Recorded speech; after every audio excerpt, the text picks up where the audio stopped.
Hola Mina. Di video kali ini saya akan membahas alur cerita lengkap anime One Punch Man Season 3, yaitu episode 1.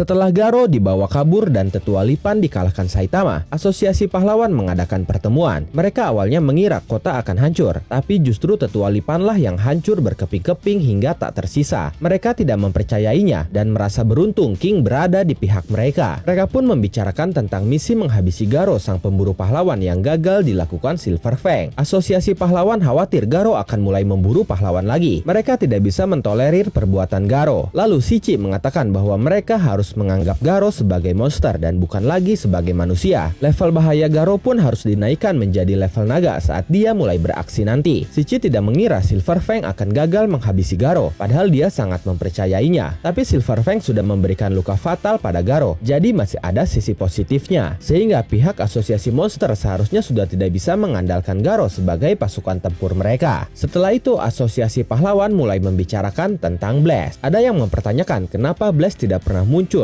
padahal Blast pahlawan peringkat teratas. Salah satu anggota Asosiasi Pahlawan pun tidak mengerti dengan tujuan mereka yang menyembunyikan identitas Blast selain nama pahlawannya. Menurut Shiki, mereka tidak bisa memberikan perintah kepada Blast karena dia adalah pahlawan yang hanya beraksi atas kemauannya sendiri. Dia tidak suka diperintah orang lain dan juga tidak mau menjadi pusat perhatian. Karena itulah identitasnya tidak dipublikasikan dalam kamus pahlawan. Semua itu atas pertimbangan kekuatan dia yang sangat dahsyat. Shiki pun percaya Blast akan beraksi saat orang-orang membutuhkannya. Setelah itu tiba-tiba muncul Narinki, seorang eksekutif tingkat atas dan sponsor utama Asosiasi Pahlawan. Narinki berkata, "Kita membutuhkan Blast sekarang. Putra kesayanganku diculik. Sudah 24 jam berlalu sejak dia diculik, tapi belum ada yang pergi menyelamatkan putraku. Untuk apa aku berinvestasi sangat mahal kepada Asosiasi Pahlawan selama ini?" Setelah itu Sekingar menghadap Narinki dan mencoba menenangkannya dengan mengatakan bahwa saat ini dia sedang melacak posisi musuh. Jadi dia berharap Narinki bisa bersabar karena semuanya dilakukan demi menyelamatkan putranya dengan selamat. Sekingar sendiri adalah penyusun strategi dalam misi penyelamatan putra Narinki. Sekingar mengatakan juga bahwa Child Emperor sedang menyelidiki musuh. Child Emperor sendiri diberi waktu 3 hari untuk melacak markas musuh. Dia sudah menempatkan robot pelacak di area munculnya Tetua Lipan, tapi karena areanya begitu luas sehingga membutuhkan waktu lama, dan saat itu tersisa 2 hari lagi bagi dia. Lalu Tatsumaki muncul dan menyarankan untuk membumi hanguskan seisi kota Z yang diprediksi sebagai tempat persembunyian penculik. Tapi menurut Sekingar, mereka tidak bisa melakukannya karena itu akan membahayakan Sandra, dan hal itu membuat Tatsumaki kesal karena menurutnya sangat merepotkan. Sekingar memperingatkan Tatsumaki untuk tidak meremehkan musuh karena mereka benar-benar tangguh. Tapi Tatsumaki cukup kecewa karena Sekingar terlalu membesar-besarkan masalah. Tatsumaki pun menanyakan apakah dia dipanggil hanya untuk diperingatkan supaya hati-hati kepada musuh. Situasi mulai memanas saat itu antara Tatsumaki dan juga Sekingar. Tapi Sekingar langsung menunjukkan hologram kepada Tatsumaki yang saat itu datang bersama Darkseid dan juga Big God. Sekingar mengatakan bahwa kemarin ada pahlawan yang tidak mendengarkan peringatan dari dia. Pahlawan itu adalah Drive Knight. Dia mengabaikan peringatan Sekingar dan tetap menyusup ke kota Z sendirian. Dia merasa percaya diri karena belum pernah mengalami kekalahan sebelumnya. Tapi dari kemarin malam, Sekingar tidak menerima sinyal dari alat komunikasi yang Drive Knight bawa. Jadi bisa dikatakan Drive Knight sudah dikalahkan. Saat itu Tatsumaki tidak peduli, tapi menurutnya jika memang begitu, seharusnya Sekingar segera mengumpulkan para pasukan. Sekingar mengatakan bahwa Asosiasi Monster memberi waktu 3 hari. Mereka masih punya waktu. Pasukan yang lain akan bergabung dengan Tatsumaki dan yang lainnya setelah mereka mempersiapkan diri dengan baik. Setelah itu kita beralih ke Zombie Man yang sedang berada di suatu tempat. Di hadapannya ada sebuah bangunan kecil yang menurutnya adalah markas musuh. Kembali ke markas Asosiasi Pahlawan, Atomic Samurai beserta Bushi Drill, Okama Itachi dan Iaian datang dengan kondisi kondisi pakaian kotor penuh darah. Tapi saat itu mereka tidak tahu untuk alasan apa mereka dipanggil. Hingga akhirnya mereka diberitahu oleh Darkseid bahwa anak kecil sedang disandra. Darkseid pun menanyakan bau amis apa yang ada pada tubuh mereka. Atomic Samurai lalu menjelaskan bahwa mereka sejak kemarin berkeliling di daerah pegunungan tinggi dan terowongan besar. Mereka menebas setiap monster yang bersembunyi di sana. Tapi sayangnya mereka belum berhasil menemukan markas asosiasi monster. Lalu dengan wajah datarnya Darkseid berkata, jelas saja markas mereka kan ada di perkotaan yang sepi. Atomic Samurai cukup kesal mendengarnya karena dia belum mendapatkan informasi itu sehingga usahanya kemarin sia-sia. Mereka pun akhirnya beristirahat menunggu waktu hingga misi dimulai. Setelah itu muncul Sweet Mask yang kecewa setelah melihat tim yang dibentuk ternyata tidak sesuai dengan harapannya yang seharusnya diisi oleh pahlawan yang kuat saja. Sweet Mask lalu meminta Atomic Samurai untuk tidak membawa teman-temannya karena mereka akan pergi menjalankan misi dan bukan untuk bertamasya. Darkseid panik melihat Sweet Mask terus memprovokasi. Lalu dengan wajah serius, Atomic Samurai berkata, "Hey Sweet Mask, apa kau ikut juga?" Sweet Mask menjawab dengan berkata, "Tentu saja, aku kesal diganggu monster di tengah-tengah konserku." Lalu Atomic Samurai tersenyum sambil berkata, "Begitu ya, anak buahku kuat-kuat semua. Tenang saja, bocah idola seperti kau akan dilindungi oleh anak buahku yang bisa diandalkan." Sweet Mask tidak terima diragukan seperti itu. Dia akhirnya mengklaim bahwa dia sebenarnya bisa saja naik ke tingkat S, tapi posisinya saat ini akan menjadikannya tetap unggul jika dia di tingkat A. Dia pun mengatakan bahwa dia lebih kuat daripada Atomic Samurai, dan ucapan Sweet Mask itu membuat kesabaran Atomic Samurai habis. Setelah itu kita beralih ke penjara, di mana di sana Puri-Puri Prisoner, seorang kriminal yang berpura-pura menjadi pahlawan, diberikan hak istimewa untuk keluar penjara karena asosiasi pahlawan memanggilnya untuk ikut serta dalam misi. Sementara itu, Child Emperor masih melacak lokasi markas musuh, tapi dia cukup kesulitan. Hingga akhirnya dia meminta para pengawas untuk keluar. Lalu dia menghubungi Metal Knight untuk meminta informasi tentang lokasi markas musuh, karena menurutnya Metal Knight sudah tahu lokasinya. Child Emperor saat itu memaksa, karena jika terlambat, Sandra akan dibunuh. Tapi menurut Metal Knight, jika dia tidak memberitahu, Sandra memang akan terbunuh. Tapi jika dia memberitahu, akan lebih banyak orang yang mati termasuk para pahlawan. Menurut Metal Knight, dia sudah mengambil keputusan yang benar dengan tidak memberitahu Child Emperor. Lalu Child Emperor menawari pilihan ketiga, yaitu melibatkan Metal Knight dalam strategi mereka. Tapi setelah itu melalui monitornya, Child Emperor melihat tubuh Metal Knight hancur berkeping-keping. Tapi ini hanyalah tubuh palsunya yang digerakkan dari jarak jauh. Child Emperor kemudian menanyakan siapa yang melakukan hal itu. Metal Knight berkata, "Itu ulah si Raja Monster Orochi. Aku tidak ingat dengan jelas, tapi Orochi menghancurkan tubuhku dengan sekali tusuk menggunakan tanduknya. Aku mencoba menahannya dengan tanganku, tapi percuma saja. Bahkan dia bisa menghentikan bom bunuh diri yang aku pasang di dalam tubuhku. Bukannya aku takut pada asosiasi monster, tapi kejahatan selalu ada di sekitar kita, mencari celah untuk menyerang. Saat pertahanan kita lemah, mereka akan langsung datang dan menguasai dunia. Kau pun harus waspada. Jangan percaya kepada orang lain. Kemampuanmu itu lebih dari cukup untuk melindungi yang lain. Simpan tenagamu sampai hari di mana kau membutuhkannya. Kuharap kau mengerti maksudku, Child Emperor." Setelah itu sambungan pun terputus dan Child Emperor terlihat kecewa karena dia harus dengan cepat menemukan markas musuh sendirian. Setelah itu kita melihat Fubuki sedang menuju suatu tempat. Dia masih memikirkan tentang bubarnya tim Fubuki karena kakaknya terlalu banyak bertingkah. Menurutnya itu keadaan darurat. Dia akan menjadikan tempat yang dia tuju saat ini sebagai markas tim Fubuki dan dia harus mengadakan pertemuan untuk menyelesaikan masalah itu. Kemudian Fubuki menekan bel pintu dan ternyata tempat yang Fubuki tuju adalah apartemennya Saitama. Saat itu orang yang membuka pintu bukan Saitama tapi bom. Ketika Fubuki dibawa masuk, Saitama sedang bersama yang lainnya, termasuk Silver Fang atau Bang yang sedang akupuntur, lalu King yang sedang bermain game bersama Saitama, dan ada Genos yang sedang memperbaiki tubuhnya yang hancur. Saitama sangat fokus bermain game, bahkan dia tidak menyadari Fubuki datang. Lalu Genos bertanya ada urusan apa Fubuki menemui Saitama. Bang pun meminta maaf kepada Fubuki karena kini kamarnya penuh. Bahkan dia meminta Fubuki untuk mengambilkan salep. Sementara Saitama dan King masih saja berdiskusi tentang game. Fubuki yang melihat situasi itu sangat terkejut. Dia keheranan dan bahkan berkeringat. Setelah itu Saitama akhirnya sadar ada Fubuki dan dia bertanya, "Sedang apa kau di sini?" Fubuki langsung berteriak, "Ini keadaan darurat." Lalu dengan nada tinggi dia menjelaskan situasinya kepada Saitama bahwa tim Fubuki dikalahkan oleh asosiasi monster. Saitama dengan santainya mengatakan bahwa dia baru saja pulang dan bersantai. Genos mengatakan bahwa mereka pun baru saja menghadapi musuh yang kuat, jadi bukan Fubuki saja yang mengalami kesulitan. Setelah itu Fubuki bertanya-tanya kenapa ada Silver Fang juga di apartemen Saitama, padahal dia hanya tahu King saja yang sering berkunjung. Lalu Silver Fang atau Bang menjelaskan bahwa mereka baru saja bertempur bersama, jadi dia numpang istirahat karena badannya pegal-pegal. Bom pun mengatakan bahwa lututnya sakit setelah pertempuran. Fubuki akhirnya menyadari bahwa mereka baru saja bertarung dengan musuh yang kuat, tapi anehnya mereka terlihat biasa saja saat itu. Lalu Fubuki mengajak Saitama duduk bersama untuk diskusi, tapi Saitama dengan polosnya masih menanyakan untuk apa Fubuki datang ke apartemennya. Setelah itu Fubuki bertanya kepada Genos sebagai pahlawan tingkat S, apakah dia mendapatkan informasi tentang strategi dari asosiasi pahlawan. Genos mengatakan bahwa sejak kemarin dia sibuk membantu Saitama, ditambah alat komunikasinya pun sudah rusak. King pun dengan paniknya mengatakan bahwa alat komunikasinya juga tiba-tiba rusak saat pertarungan. Akhirnya Fubuki menanyakan rencana selanjutnya dari mereka. Genos sendiri harus memperbaiki dirinya. Dr. Kuseno sebelumnya sedang memodifikasinya, belum rampung setengahnya tapi Genos sudah hancur lebur. Sementara Beng dan Bom harus istirahat supaya dia bisa bergerak lagi karena mereka sudah tua. Sedangkan King mengklaim bahwa dia masih punya urusan lain. Lalu Fubuki menyimpulkan yang bisa bertarung saat ini hanyalah Saitama dan juga dirinya. Menurut Fubuki, asosiasi pahlawan pasti sudah menyusun strategi, tapi mereka pun akan menghargai usaha pahlawan tingkat C dan B seperti dia dan Saitama, sehingga mereka harus tetap beraksi. Fubuki pun berasumsi bahwa dulu asosiasi monster hanya berkeliaran dan bertindak sesuka hati mereka, tapi kini mereka seperti sudah diperintah oleh satu orang dan mereka menjadi organisasi yang terstruktur. Beng membenarkan ucapan Fubuki. Dia menambahkan bahwa akan merepotkan jika Garo bergabung dengan asosiasi monster. Bom pun saat itu menyesali kesempatan menghentikan Garo saat dia masih sendirian. Kesempatan itu tidak dimanfaatkan dengan baik oleh mereka. Saat ini situasinya pasti akan menjadi lebih sulit karena akan banyak monster setingkat Tetua Lipan yang ada di kubu asosiasi monster. Lalu King menjelaskan dengan singkat kepada Saitama bahwa pemburu pahlawan yang sedang mereka cari kini ada di asosiasi monster. Saitama berkata, "Ya, aku diberitahu saat perjalanan pulang. Katanya dia banyak mengalahkan pahlawan, tidak bisa dimaafkan. Sungguh tidak bisa dimaafkan. Apalagi dia tidak datang memburuku. Apakah itu karena aku ini si botak berjubah?" Kemudian setelah itu Saitama langsung mengenakan kostumnya. Dia mengatakan akan pergi sebentar untuk mencari Garo sampai ketemu dan menghajarnya sampai babak belur. Setelahnya dia akan pergi membeli sawi putih. Sementara Fubuki terlihat frustasi karena lagi dan lagi dia diabaikan. Kemudian kita melihat Narinki membentuk tim khusus pribadinya untuk menyelamatkan Waganma, anaknya yang diculik. Hal itu dia lakukan karena menurutnya asosiasi pahlawan tidak berguna. Dia menyuruh tim khusus itu untuk menuju kota Z, menemukan markas musuh dan menyelamatkan anaknya. Tim khusus itu pun dibekali pakaian tempur canggih yang bisa membuat mereka menjadi tambah kuat melebihi pahlawan profesional. Dan dia akan membayar berapapun jika mereka berhasil menyelamatkan Waganma. Dan momen itu mengakhiri alur cerita lengkap anime One Punch Man Season 3 episode 1. Tetap nantikan kelanjutannya hanya di Animangatik.